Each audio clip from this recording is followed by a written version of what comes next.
మనందరికీ సమస్యలు వస్తే మనల్ని రక్షించాల్సిన పోలీసులే పాపం రక్షణ కరువై సమస్యలతో బలవన్మరణాలకి పాల్పడుతున్న ఘటనలు అడపాదడపా మనం చూస్తూనే ఉన్నాం. మరొకటి అలాంటి ఘటన చోటు చేసుకుంది. రాచకొండ కమిషనరేట్ పరిధిలో ఈ ఘోరం జరిగింది. ఒక మహిళా కానిస్టేబుల్ మనీషా బలవన్మరణానికి పాల్పడింది. మీర్పేట్ పోలీస్ స్టేషన్లో విధులు నిర్వహిస్తోంది మనీషా. గత వారం కుటుంబ కలహాలతో పురుగుల మందు తాగింది. చికిత్స పొందుతూ నాంపల్లి కేర్ ఆసుపత్రిలో మృతి చెందింది. ఆసుపత్రి వద్ద మనీషా కుటుంబ సభ్యులు ఆందోళన చేస్తున్నారు.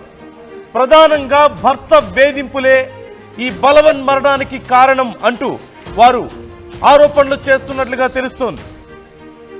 ఈ అంశానికి సంబంధించి ఫుల్ డీటెయిల్స్ మా ప్రతినిధి పెట్రిషియా అడిగి తెలుసుకుందాం. పెట్రిషియా, అసలు ఏం జరిగింది? కుటుంబ సభ్యులేమో భర్త వేధింపులే కారణం అంటున్నట్లుగా తెలుస్తోంది. డీటెయిల్స్ ఎలా ఉన్నాయి? రైట్, మరి కొద్దిసేపట్లో పెట్రిషియా మనతో జాయిన్ అవుతున్నారు. అసలు ఏం జరిగింది అనే దానికి సంబంధించి పోలీసులు విచారణ చేస్తున్నారు. అయితే ఒకవేళ నిజంగా భర్త వేధింపులే ఉంటే ఒక పోలీస్ అయి ఉండి మరి తాను ఎందుకు హ్యాండిల్ చేయలేకపోయింది? కనీసం ఉన్నతాధికారులతో మాట్లాడొచ్చు. కంపేరిటివ్లీ బయట ప్రజలతో పోల్చుకుంటే, మనలాంటి సామాన్య ప్రజలతో పోల్చుకుంటే తనకి ఇంకా యాక్సెస్ ఈజీగా ఉంటుంది కదా, అధికారులతో మాట్లాడడానికైనా సరే, ఏదైనా ఈ విషయంలో యాక్షన్ తీసుకోవడానికైనా సరే.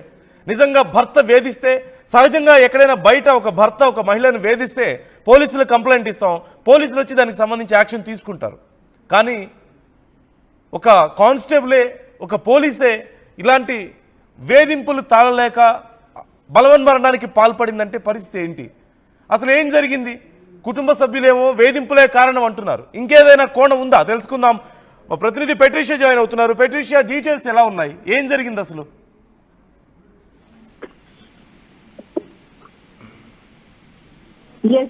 రాచకొండ కమిషనరేట్ పోలీస్ పరిధిలో ఒక ఫీమేల్ కానిస్టేబుల్ బలవన్మరణానికి పాల్పడింది. మనీషా 28 సంవత్సరాలు కానిస్టేబుల్ గా మీర్పేట్ పోలీస్ స్టేషన్ లో విధులు నిర్వహిస్తుందని కూడా తెలుస్తుంది. 2020 బ్యాచ్ తను. మనీషా కూడా గత 5 ఏళ్ల నుంచి కూడా మీర్పేట్ పోలీస్ స్టేషన్ లో పనిచేస్తుంది. చాలా నిజాయితీ గలైన కానిస్టేబుల్ అంటూ కూడా సమాచారం తెలుస్తుంది. గత కొన్ని రోజుల నుంచి కూడా ఇంట్లో తరచూ డిస్ప్యూట్స్ రావడం, గొడవలు జరగడం, ఆ తర్వాత తను పురుగుల మందు తాగి కూడా అన్కాన్షియస్ స్టేట్ లో కింద పడిపోవడం, ఆ తర్వాత అక్కడి నుంచి తన నంది హిల్స్ ఎక్కడైతే నివసిస్తుందో తను అక్కడి నుంచి నాంపల్లి కేర్ హాస్పిటల్ కి తరలించారు. వెంటనే వాళ్ళు అప్పటికే తను తీసుకొచ్చే లోపు కూడా చనిపోయిందంటూ కూడా హాస్పిటల్ యాజమాన్యం వాళ్ళు చెప్పారు.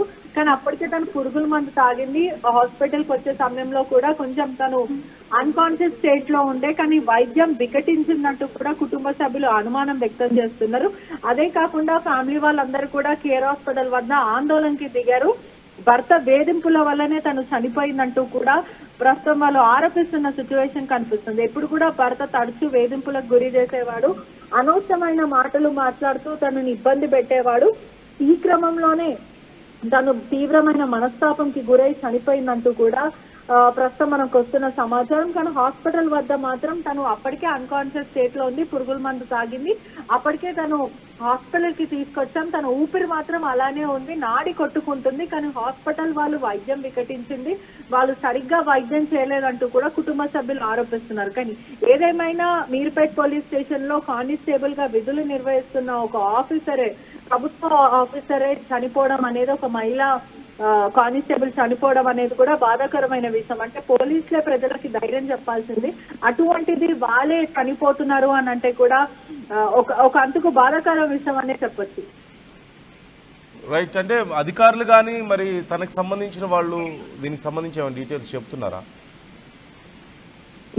మీర్పేట్ పోలీసులు కూడా తను ఎక్కడైతే కానిస్టేబుల్ గా పనిచేస్తుందో గత 5 ఏళ్ల నుంచి ఆ పోలీసులు కూడా ప్రిలిమినరీగా కేసుని ఇన్వెస్టిగేట్ చేస్తున్నారు. భర్తని కూడా అదుపులోకి తీసుకునే అవకాశాలు కనిపిస్తున్నాయి. ఇప్పటికే చుట్టుపక్కల ఉన్న వాళ్ళందరినీ కూడా స్టేట్మెంట్ రిక్వెస్ట్ చేస్తున్నారు, మఠం నిమిత్తం తరలించారని కూడా తెలుస్తుంది. Right, thank you Patricia. ఈ ఘటనకు సంబంధించి ఇంకా పూర్తి వివరాలు తెలియాల్సి ఉంది. ఏది ఏమైనప్పటికీ సరే ఇలాంటి బలవన్మరణాలకు పాల్పడుతున్న ఘటనలు రోజు రోజుకి మనం చూస్తున్నాం. భర్త వేధిస్తున్నాడనో, లేదంటే బాయ్ ఫ్రెండ్ పెళ్లికి ఒప్పుకోవడం లేదనో, ప్రేమకు ఒప్పుకోవడం లేదనో, లేదంటే ఇంకేమైనా కారణాలు.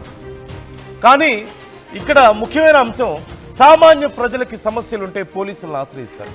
కానీ ఆ పోలీసులే తమ సమస్యలను